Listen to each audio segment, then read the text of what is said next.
Dan Harary, welcome to Nature of Reality Radio. Not exactly sure how your name came up to be, I guess, on my show. I remember Stephen Bassett did a big email blast he sent to a lot of people to talk about Contact in the Desert, and your name ended up coming up somewhere out of that whole thing regarding someone I could interview, and I'm glad I did, because now we can promote the Contact in the Desert conference. I was there several years ago. Won't be there for maybe a couple years. I need to keep my conferences local to save a little money and pay off my bills and all that, but I will hopefully be there sometime in the future, and hopefully by the time I have to go there, we'll have disclosure all wrapped up. It seems like a pipe dream with all the like all the suppression of the UFO technology, but you and I are here to kind of make that not be a problem. So this is gonna be a little bit of a promotion show in a sense to promote the conference. So the show will be free for everybody. No pay-per-view, only for the last like 20 minutes for Patreon subscribers. So without further ado, why don't you well, you can both explain who you are from a primary source perspective to set the tone for the rest of this interview. What do you have experienced that causes you to do the stuff that you do? And then I guess before we get into some disclosure-like information, let's first promote the conference before we do that. So knock yourself out. You got it. All right. Well, thank you for having me on. My name is Dan Harary. I've been a Hollywood publicist for 40 years. This is my office in Beverly Hills, California. I am the publicist for Contact in the Desert this year. We have, I think it's well over 70 speakers at this year's show.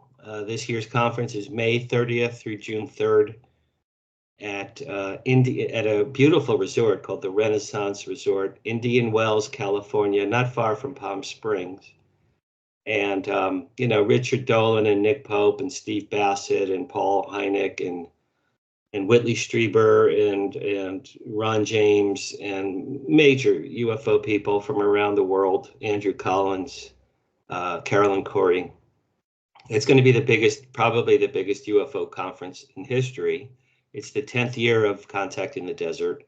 I was there last year. Last year was my first one. So I went to number 9, and now this year I'll be at number 10. But I'm the publicist for the show. I'm also going to be doing a lecture about my father and my book, which is called After They Came, and that's a whole major story we can talk about. And I'm also the chairman and creator of the Hollywood Disclosure Alliance, which I created last year with Steve Bassett. Steve Bassett and I are partners in the Hollywood Disclosure Alliance. We created it together a year ago. We have about 150 members now around the world. And it's a nonprofit networking group bringing together UFO experts, researchers, and experiencers with Hollywood producers, writers, and storytellers. So we're trying to help nurture along the next era of feature films, TV shows, and documentaries based on real UFO and ET encounters that real life people have had. And again, that's called the Hollywood Disclosure Alliance. If you're interested in that, go to hollywooddisclosurealliance.org. It's a 501c3 nonprofit. We're seeking donations. And, we have Shirley MacLaine is a member. Thomas Jane, famous movie star, is a member. Dee Wallace from ET, movie star, one of my best friends. She's a member. So it's been very exciting. My book came out a year ago, Andrew, and in the past year, my life has changed dramatically. All things UFO, just in the last 13 months. All right. Now, regarding Contact in the Desert, now that conference used to actually be held in the desert, right? And then people were getting really, really pissed off about the fact that they had to present in 110-degree weather. It was very uncomfortable. And Right. They decided, for the love of God, let's do this in a hotel room, because I am sick and tired of having to suffer and sweat it out in the heat. Is that right? How it used to be. I mean, can we maybe one year actually? Let's go back to our original roots and do this in the desert for a change. If everybody suffers, so what? Let's just for the sake of having a little originality to it, let's do it. Do you think maybe some year you'll actually do that again, or are we gonna stick to the hotel room from now on? Well, last year the event was purchased by 2 new people. So 2 men bought Contact in the Desert a year ago. It will never go back to 110 degrees with people fainting and getting sunburned. That will never happen again. It's in the most magnificent resort you've ever seen. If you've been there, the Renaissance is absolutely gorgeous. It has lots and lots of rooms.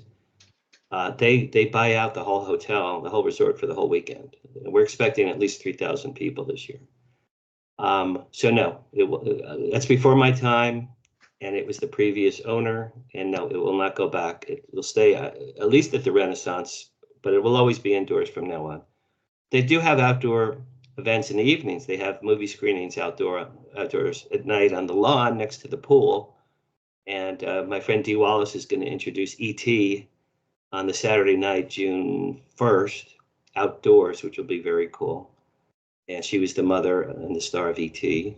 So two gentlemen bought the conference last year, Ron Janix and Gordon Peckrell. They bought it early last year. They produced last year's event, and now this year, well, when they produced last year's event, they only had a few months lead time because they had just acquired it. This is really their coming out party this time, and it'll be the biggest UFO conference in history, I'm sure.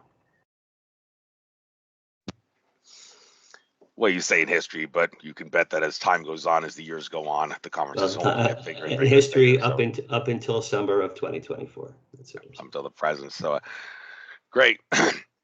So we seem to have hit a little bit of a roadblock regarding UFO disclosure recently. Michael Salla, in his weekly wrap-up videos, which I watch every week, there was one he did a couple weeks ago, I think, where he mentioned that some people in the government have decided to not pursue disclosure regarding some issues, and we don't know what exactly happened behind closed doors that caused that to not go forward.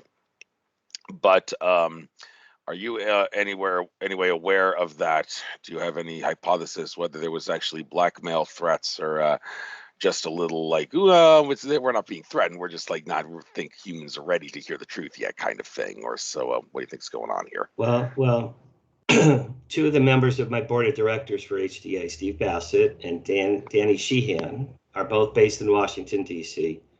They have been very actively working with Chuck Schumer and Marco Rubio and Tim Burchett in the Senate and in the U.S. Congress to try to move disclosure forward through Congress.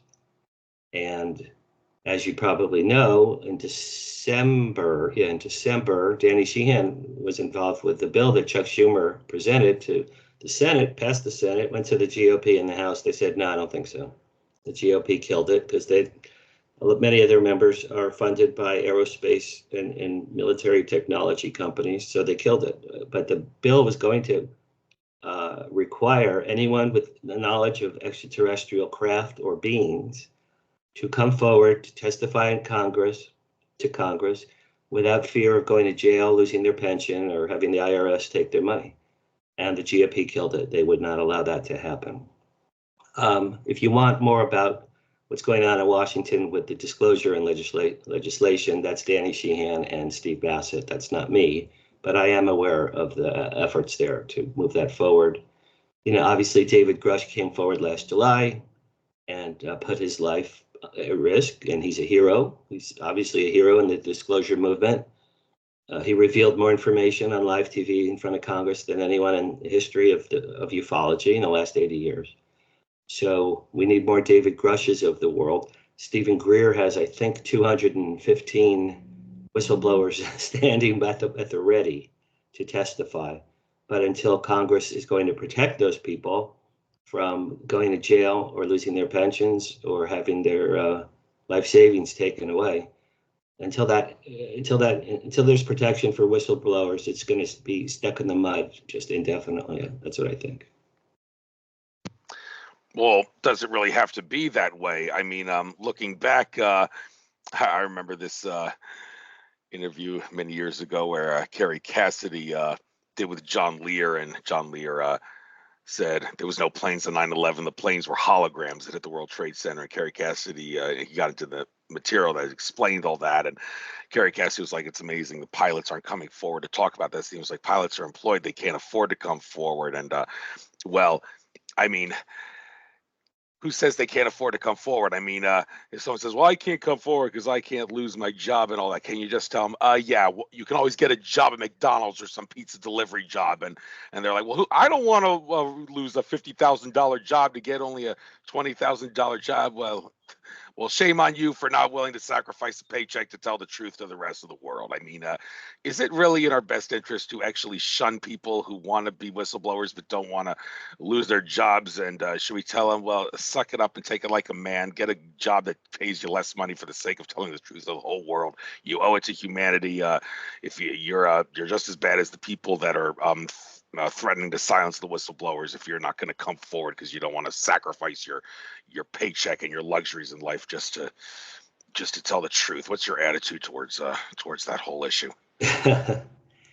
I can't speak for other people who want to put their lives in jeopardy. I mean, it's up to them. It's up to them. Simple as that. David Grush testified to Congress that he and his wife have had their lives threatened. I mean, who's going to do that? No, they're not going to come forward until Congress protects them. That's the bottom line. Mm-hmm. Sorry about that. Okay. I guess we'll talk about some of the material. If there's you wrote the book After They Came. All right. Yeah. Why don't you? All right. We got plenty of time to kill for the rest of this interview. We got 45 minutes to go. I used to do 2-hour interviews, but I don't want to. Oh, just ignore that lady in the background. That's my housemaid. She's used to be my babysitter. Ignore the man behind the curtain. Remember Wizard of Oz? Yeah. Used to babysit me when I was a little boy, but we decided to let her keep around to be a housemaid after that, and she's been good friends with me ever since. So, all right. Anyway, the book After They Came, I guess I'll give you the chance to give a nice little abridged version of that book for a little while. Take as long as you need. We got an hour today. Don't do 2-hour shows anymore because people have lousy attention spans. So, but don't spend the rest of this interview on this because I'm sure I got some other subjects I want to talk to you about. So why don't you talk about what you wrote in After They Came? Okay, so my book After They Came out last March 1st, 2023. The story behind it, Andrew, is a remarkable supernatural story. Everything about the book has to do with supernatural events that occurred in my life. And I'll do the quick version. In March 1970, I was 14 years old. I grew up near Asbury Park, New Jersey, which is the Jersey Shore. My father was a electronics engineer and a physicist for the U.S. Army for 45 years. He worked at Fort Monmouth Army Base near where I grew up. So March 1970, I'm 14 years old. My father's driving me home from school one day, and it's about 3 o'clock in the afternoon, daylight. We're driving home on my street where I live. I looked through the windshield, and there was a huge silver V, like Victor craft, a UFO craft, like the letter V, hovering above my father's car, about 200-300 feet in the sky. And I said, Dad, look, there's a UFO. Dad, stop the car, there's a UFO. My father stopped the car. We both got out. We stood in front of his car, and I'm literally jumping up and down. Dad, a UFO. Isn't this great? This is so cool. UFO was just hanging in the sky above us. Silent, shiny silver V like Victor. No propellers, no smoke. Silent like a butterfly, just hovering. And my father, Andrew, looked at it like absolutely no expression on his face. He looked like he was bored. No expression on his face whatsoever. He looked at his watch. He looked at his shoes. He looked up. He goes, all right, kid, come on, let's go home. Absolutely no reaction whatsoever.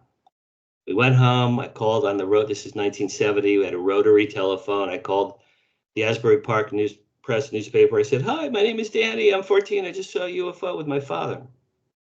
The lady said, Sonny, I'm really sorry. I can't talk to you right now. We're getting hundreds of phone calls about this. I have to go.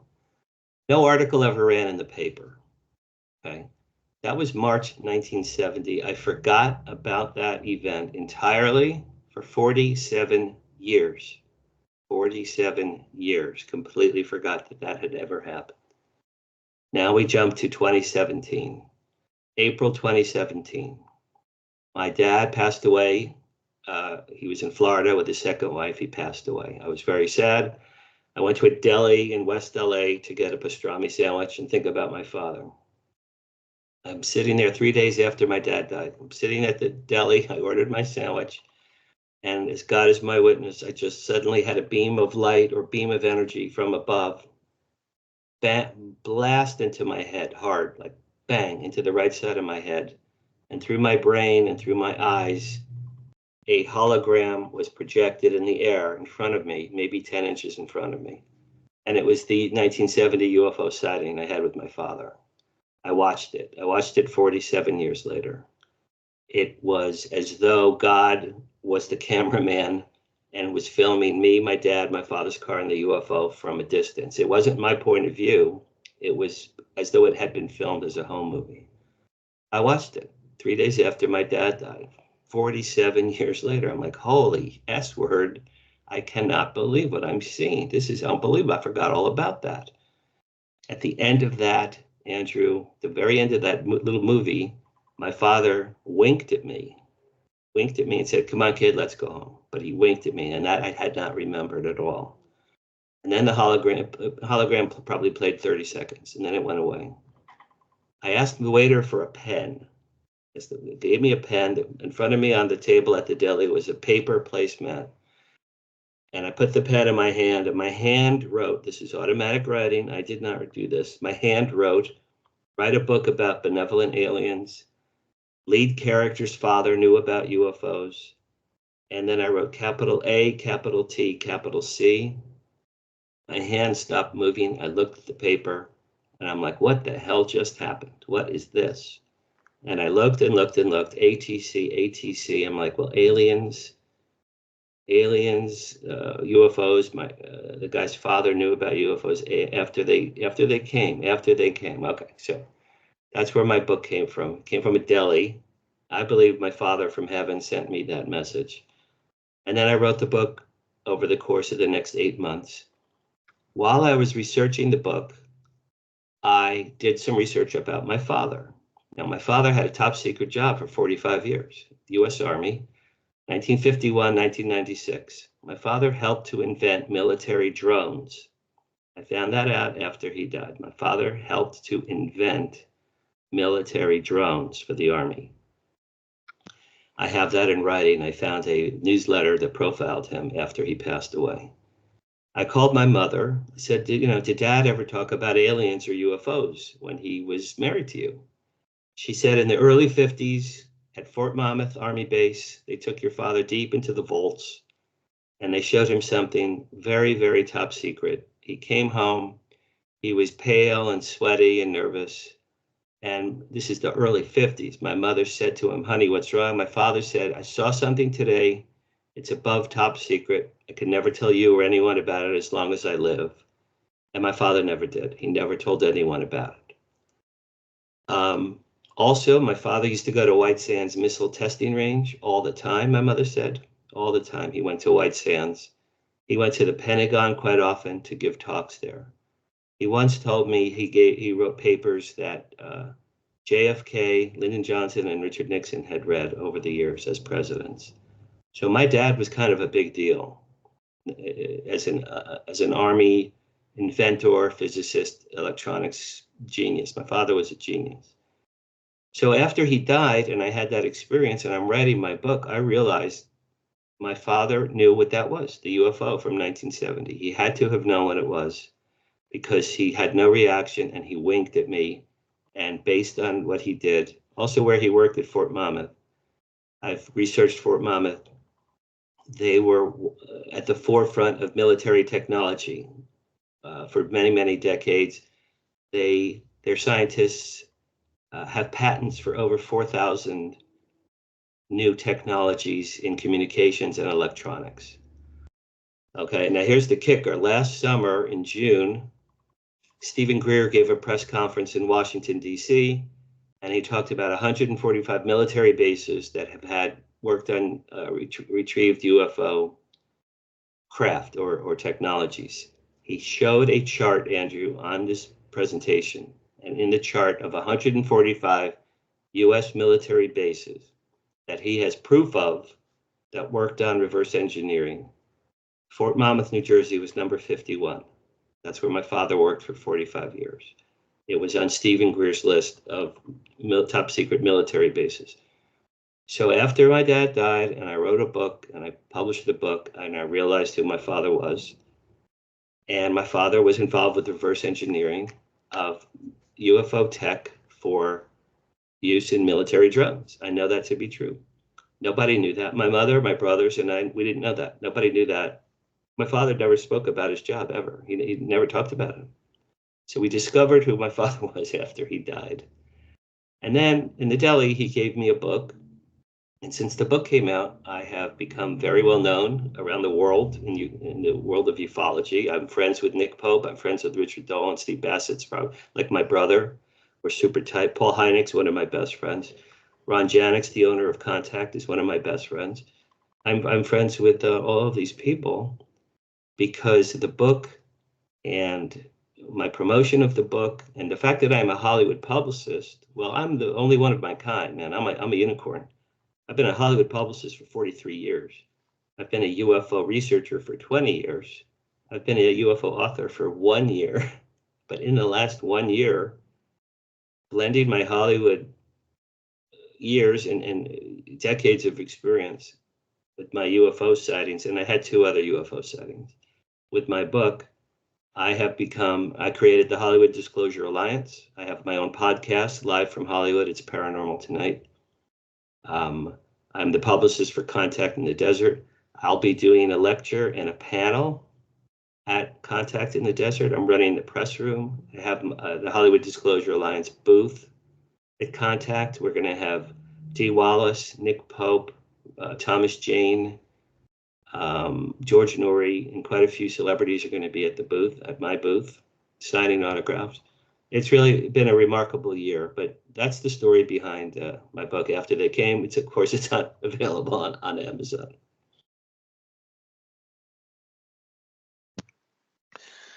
Thank you very much for getting into that. Regarding the presentations that are going to be at Contact in the Desert, even though the title Contact in the Desert has to do with ETs and UFOs, one would think there seems to always be a metaphysical aspect to these conferences. And that seems to be one thing that the Ancient Aliens crew seems to not press a lot. They always seem to think when it comes to aliens, it's always higher level technology regarding stones and tools. Well, it is, but you also need to take into account the metaphysical aspect, like the ability to move blocks with your telekinetic powers and all that. Are there going to be a lot of speakers at the conference that push the metaphysical aspect and also regarding the metaphysical technologies that these ETs are probably using to power their craft?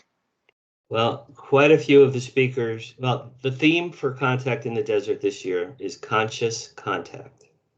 Conscious contact. I would say a good half of the speakers, maybe 2/3 of the speakers, are the Richard Dolans and the Nick Popes and the Steve Bassetts, who talk about the crafts and the extraterrestrial beings and proof of all those things. But probably 1/3 of the speakers this year are going to talk about higher consciousness. My friend Dee Wallace, star of ET, movie star, one of my best friends, she's written 7 books about how to achieve higher consciousness to improve your life. And she's very interested in the ET. And it's funny because she was the star of the movie ET, but she, through me, just in the last year, through me, she's been getting very interested in the extraterrestrial presence phenomenon. And I've been introducing her to people in the Contact in the Desert world. She's going to be one of the featured guest speakers there. She's going to do a lecture called How to Achieve Higher Consciousness and Communicate with Extraterrestrials. So she's one example. There are quite a few of the people there this year. I'm not that familiar with them, but Dee Wallace is certainly one of my best friends. Also, a theme this year for the first time is going to be AI. There's quite a few panels and guest speakers who are going to talk about AI. I'm not a pro expert of any kind on AI, but that is one of the themes. So I'd say, a good half is UFOs and ships and ET presence, and maybe 1/4 is going to be AI and 1/4 is going to be consciousness, what it means, how to achieve it, how to communicate with beings far more advanced and intelligent than us. But if you are interested in any of these topics, you really should come if you can afford it and check it out. It's May 30th through June 3rd. The heart of the show is May 31st through June 2nd, Friday, Saturday, Sunday. And tickets are selling very quickly. So if you want to go, you should go to contactinthedesert.com. Get tickets soon because you don't want to be left out. I know some of the events are selling out already. So that's the story, my friend.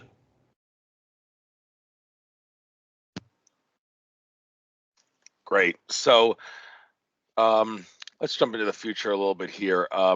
There was an episode of Ancient Aliens where Giorgio Tsoukalos tried to put down the whole idea of humans not being ready for ET contact when he said if contact and disclosure happens, it's not like it's going to change the world, is it? We're still going to have to take care of our families and go to work and put food on the table. Well, let me put the question another way. Is it a bit crazy to think that nobody's going to go to work in the morning if everybody finds out that ETs exist? I mean, is everybody going to be like, why do I need to go to work in the morning when I know that there's technology out there that can provide free stuff for everybody, free energy for everybody, free food for everybody? And are people actually going to continue living their lives? Because there was a document I saw from Akashic Records here to Andrew Bartz's. He titled it "The Future." It's one of my favorite insights that he gave, where he actually said there was some sort of a timeline incursion that happened in, I don't know, alternate timeline in 2004 where disclosure did happen, and all the stuff was disclosed by the media and everybody, and they all did a good job about it, basically showing the whole world that, yeah, you got no choice but to acknowledge that the ET UFO nuts and the conspiracy theorists are right all along, but people stopped living their lives basically because they were in such shock over being lied to for so long. So is it is Giorgio Tsoukalos wrong when he says our lives aren't going to change if disclosure happens? Are people really not going? Are people going to continue to want to live their lives and go to work in the morning if disclosure does become publicly known? Or can you not really speak on that? Nobody knows. A, nobody knows. B, I know Giorgio. I've known him for 20 years. In my opinion, if and when first of all, I'll be 68 in June. I hope I live to see disclosure. My mother will be 90 in October. My mother, hopes to see disclosure. She's very interested in this topic. She's hoping to live to see disclosure. My daughter turned 34 2 days ago. My daughter wants to see disclosure. So hopefully it's going to happen in some member of my family's lifetime. I think it's going to be, if and when it's full-on disclosure, and it's going to be a remarkable shock for the whole world. I would equate it to the 4 days of JFK's assassination, and then when Lee Harvey Oswald was killed and JFK's burial. That was a 4-day weekend. That was a Friday through a Monday. The whole world stopped. Everything stopped in the whole world. People watched TV for 4 straight days. I think if a craft lands on the White House lawn or Times Square, or in my book, after they came, in my book, it hovers over Dodger Stadium. Huge craft hovers over Dodger Stadium. It's going to be such a profound revelation to everyone in the world who already doesn't know. Well, certain people certainly know. The people that won't let us have the tech or the bodies, they know. So the dark governments all over the world, whoever runs that stuff, MJ-12, if it's in the US, if it's still called MJ-12. But lots and lots of people know. But the billions of people on the earth don't know. And it's going to be like one of my favorite movies, The Day the Earth Stood Still, but on steroids. It's going to be, everyone's going to sit home. I think a week, I think it'll be a week. No one will go to work. No one will go to school. Everyone will hang with their families. We'll all be glued to the television. And then the Nick Popes and the Richard Dolans and the Steve Bassetts who've been predicting this for the last 40 years, they're going to say, see, we told you.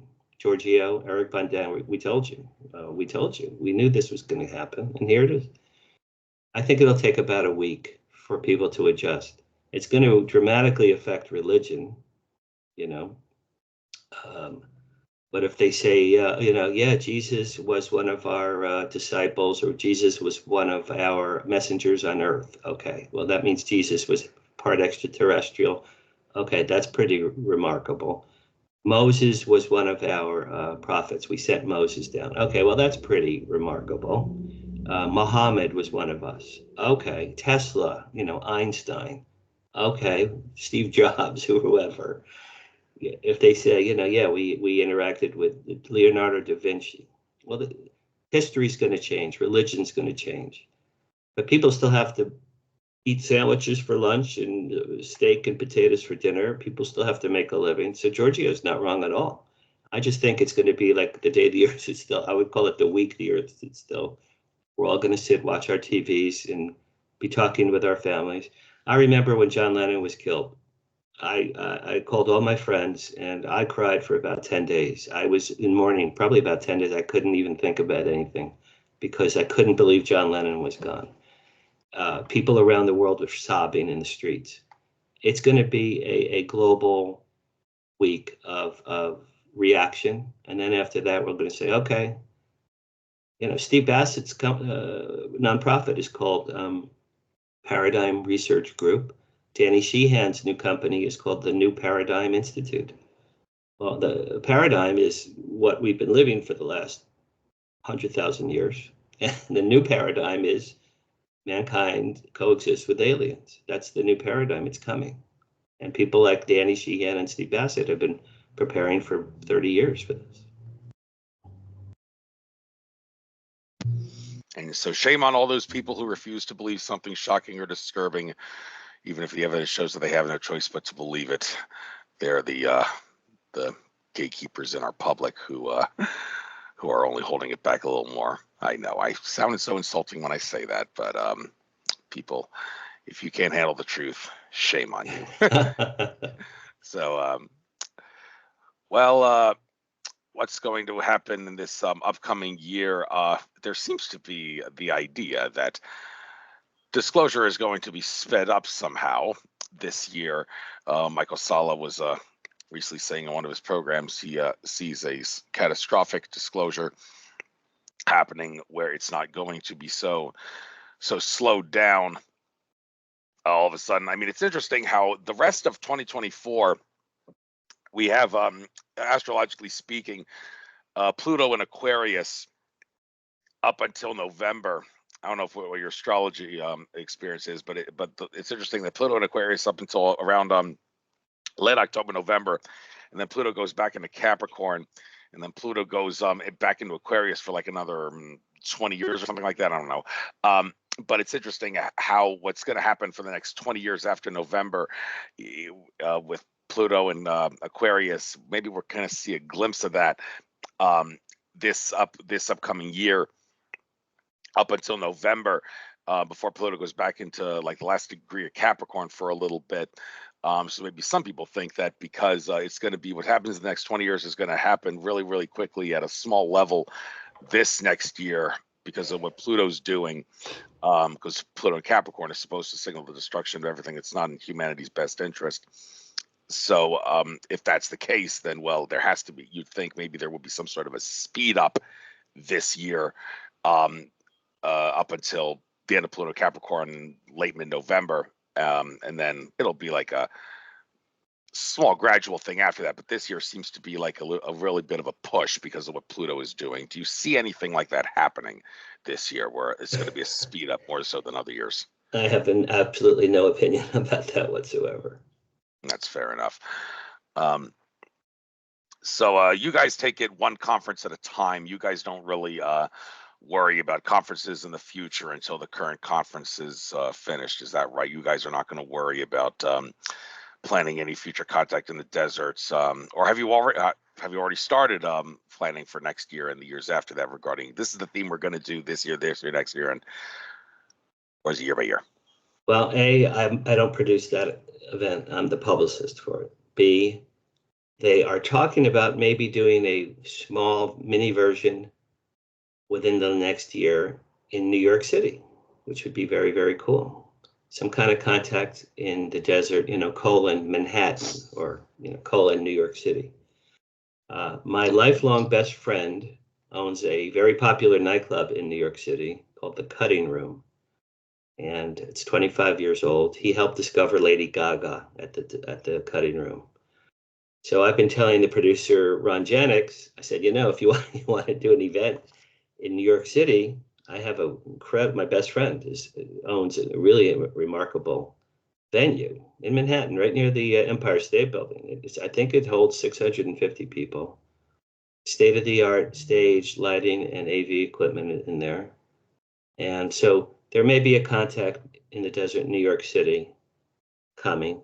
And also, I think next year, one of the themes for next year's contact in California will be UFO hotspots, specifically ranches around the world, like Skinwalker Ranch would be one.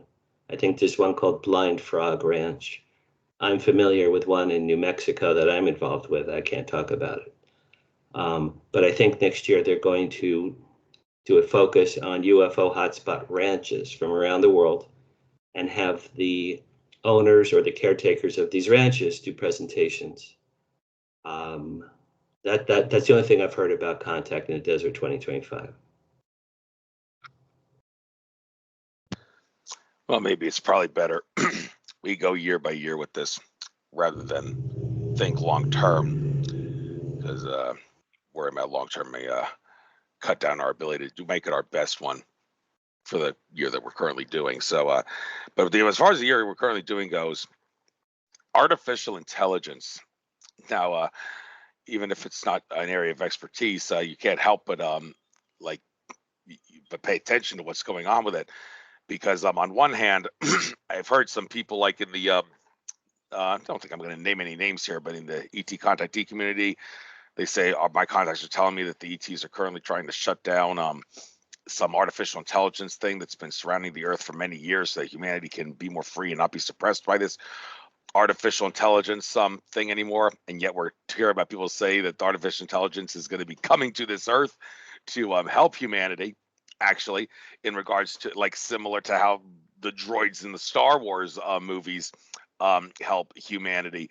We're told humanity needs to become one with nature, but what's wrong with helping humanity and artificial intelligence be one with nature? Who says robots can't work with nature? I mean, is the artificial intelligence, just because we're suppressing malevolent artificial intelligence out there that's suppressing our consciousness, doesn't mean we can't incorporate artificial intelligence that has good things for humanity in store.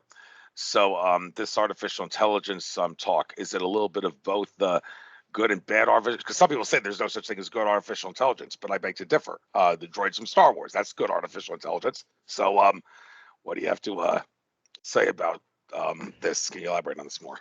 I'm not the person to talk about this topic. I really don't have much to say. I think that AI can be very, very helpful in some cases, like medically, perhaps. Let's say someone has a very peculiar set of symptoms or illnesses that doctors are having a problem with. You pop in some stuff, and maybe AI will say, hey, they have, tree frog disease from Ethiopia. I'm like, really? Oh, I didn't even know that was a thing. So I think AI can be very helpful.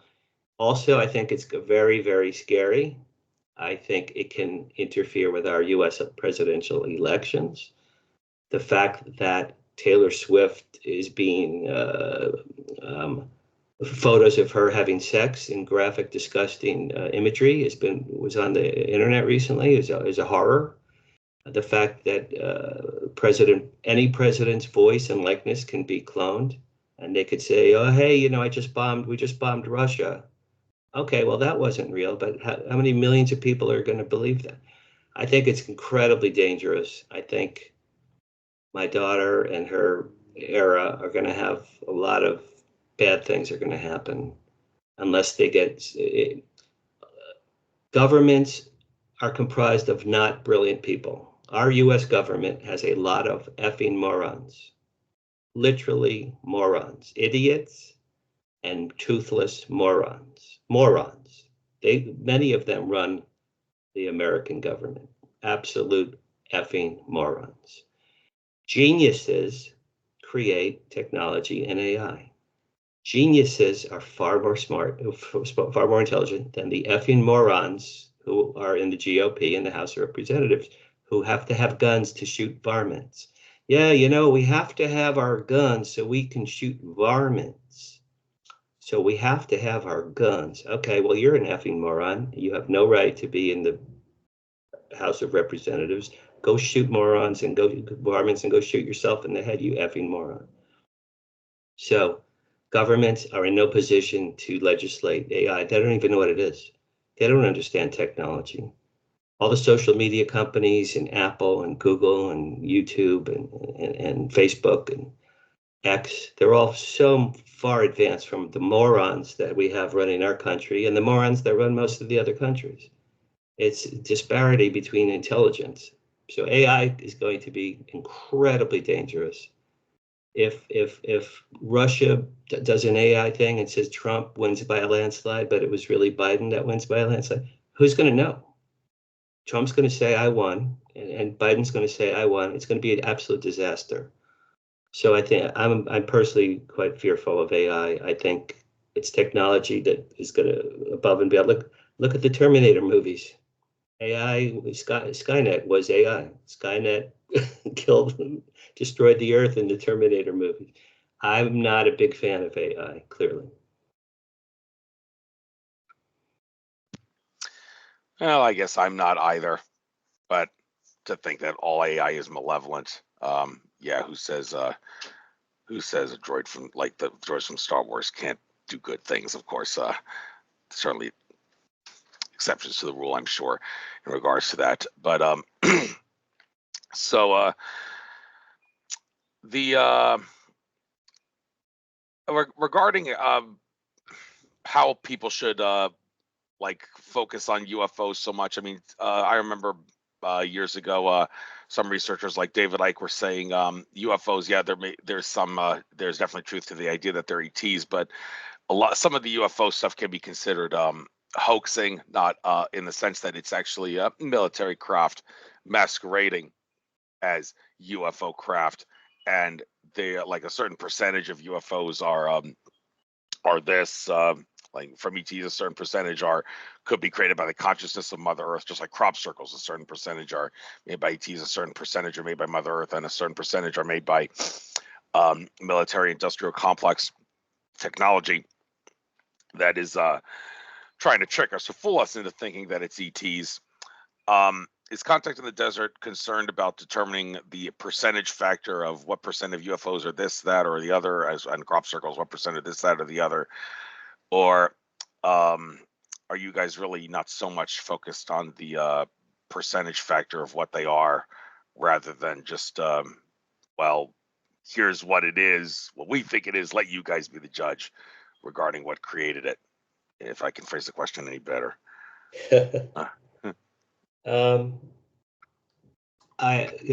Your question is very vague. Percentages, no, no one's going to think. No one thinks in those terms. I could just tell you something interesting that I noticed recently. So Steve Bassett's one of my best friends. He is Mr. Disclosure. He wants disclosure tomorrow. He wants it yesterday.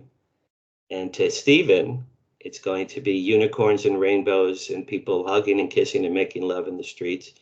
And it's going to be the greatest thing since the invention of chocolate chip ice cream. Okay. Nick Pope, very good friend of mine, I saw his lecture recently. He thinks they're demonic. He thinks, hey, be careful what you wish for, disclosure people. What he's heard is that there are many races that are demonic, and they're not here to help us.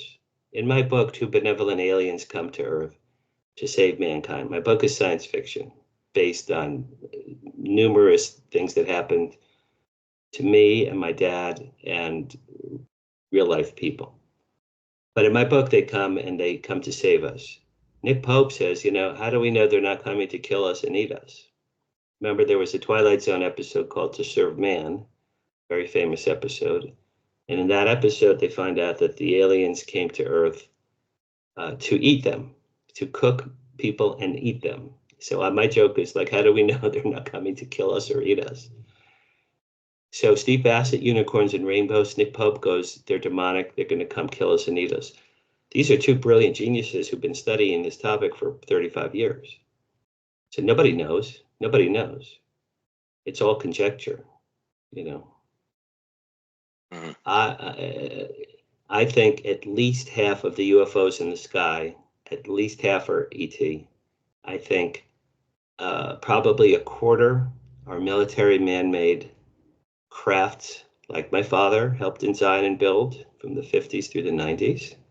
I know he did. He even told me when I was a kid that he invented drones that flew over Vietnam to spy on North Vietnamese. I was like 10. He told me that. So probably a quarter are military, and then maybe a quarter are misidentified kites or birds or clouds or whatever the hell those things are.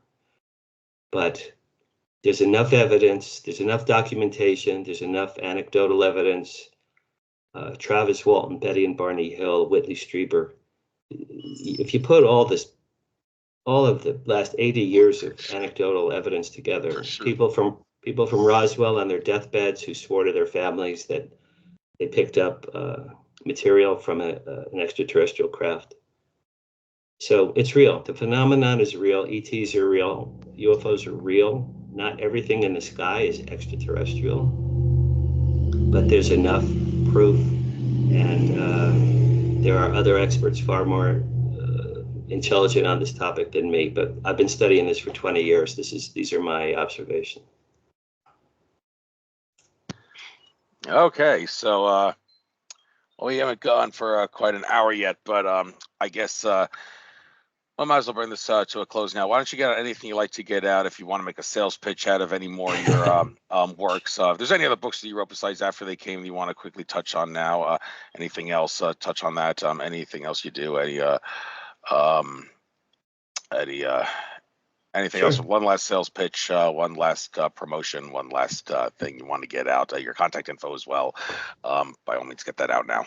Okay, so After They Came, this is my baby. This is my sci-fi book, After They Came, Dan Harary. Nick Pope called it a delightful tale of wonder and hope. Travis Walton told me it could serve as the basis of an entertaining film adaptation. I'm trying to interest movie producers in Hollywood. That's something I'm working on right now. Also, I'm recording the audiobook for this as we speak. So After They Came, Amazon, check it out. If you like benevolent aliens, check it out. My first book came out in 2022, Flirting with Fame. This is my Hollywood career. A Hollywood publicist recalls 50 years of celebrity close encounters. I've been working with celebrities since I was 15 years old. I worked with Bruce Springsteen before he was famous. I worked with Kiss, Fleetwood Mac before they were famous. I knew Jerry Seinfeld before he was famous. I knew Brooke Shields before she was famous. I have pictures of me with Spielberg and Seinfeld and Mel Brooks and Alice Cooper and Hugh Hefner and lots of just some really great photos in that book. So those are my first two babies. I have two new books coming out in June. One is called My Paranormal Life, and the other is called Five. My Paranormal Life is my lifelong memoir of ghosts and poltergeists and UFOs and spirit voices and remarkable coincidences and things that have happened to me since the age of 5. So that's called My Paranormal Life. It comes out June 10th. My book 5 is dark fiction. It's about a serial killer from 1870s Europe who kills women. Then he dies, and 100 years later, he's reincarnated. He becomes the biggest pop music star in the world in the 1970s. So both of those books, different publishers, they both come out June 10th, the same day. So I'll be promoting both of those books in June, July, August. That's called Five. The lead character's name is Fievel. His nickname is Five. It's also my 5th book, so that's why I called it Five. If you want to know more about me, Dan Harary, author, author.com, Dan, Harary, author.com. It's all about my books and my bio and all my fun pictures of me with lots and lots of very, very famous people. Also, Hollywood Disclosure Alliance. I'm the chairman and the founder. If you're interested in ufology, and if you were seeking donations, if you make a donation, you get your name on our website as a supporting member. We have about 150. We'll probably have 200 members by the fall, and we have remarkable people, our members up there.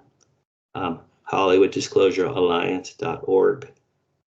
And between danharary.author.com and HollywoodDisclosureAlliance.org, you'll see my emails and my phone numbers and how to contact me. Also, every Thursday night, I have a live 1-hour podcast, live from Hollywood. It's Paranormal Tonight. And Thursday night is coming. I'll be interviewing Thomas Jane. He's a movie star. He's a friend of mine. He was in Deep Blue Sea. He was in The Mist. He was in 61. He played Mickey Mantle. He was the Punisher. He's writing a book called A Human's Guide to Visiting Aliens. He's very much into the topic. So I'll be interviewing Thomas Jane Thursday night. That's on the UNX network. So it's THE, the UNX, UNX network. And if you Google the UNX network and look under their shows listing, you'll see me live from Hollywood. It's Paranormal Tonight. I've interviewed Steve Bassett. I've interviewed Nick Pope. I interviewed Katie Page. I interviewed Dee Wallace.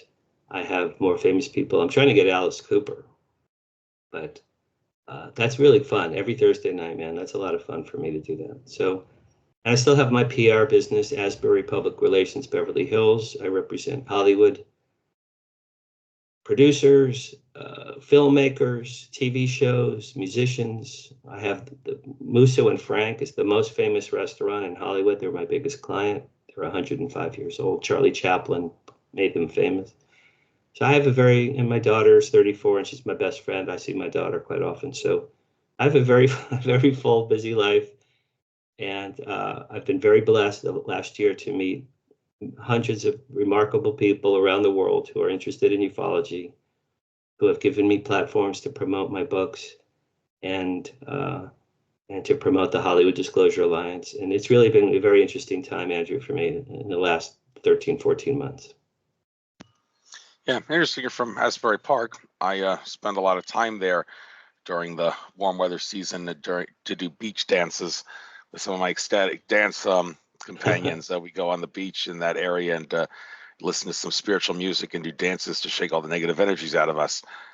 Were you at Asbury Park when that casino on the beach was still functioning? That whatever you call it, that you remember that place that's now a shut down building that used to be like a mirror house or a casino or a fun house or something like that? Okay, so I was my parents were from Brooklyn. They met on Coney Island Beach, 1950. They married in 52. They moved to Asbury Park in 52. I was conceived in Asbury Park. I was born there in 56. I grew up on the Asbury Park Boardwalk, man. I spent my entire life, my entire childhood there. It was the casino building and convention hall. I have home movies of me and my brothers when we're little kids on the rides at Asbury Park. We used to eat ice cream. I mean, I am a child of the Asbury Park Boardwalk. So I saw probably 60 major rock bands at Convention Hall. Mountain, Black Sabbath, Grand Funk Railroad, Blondie, Chicago, Yes, Emerson, Lake and Palmer. I was, a kid. Iron Butterfly. So yeah, of course, I used to play skee ball inside the casino building. Of course, I know all those things. I grew up there. Yeah, fun place to be, definitely. We sometimes even hold events in the wintertime when we can do it indoors, of course. Still a good place to be in the winter. Fascinating high energies there. All right, so take care. Best of luck to you at the event. I won't be able to make it this year, and probably next couple years too. Got some things to do, some business to take care of before I can really start getting out there in my life again. Right. But I wish you guys the best of luck and best luck in the future as well. Take care. Namaste. Bye-bye. Bye-bye.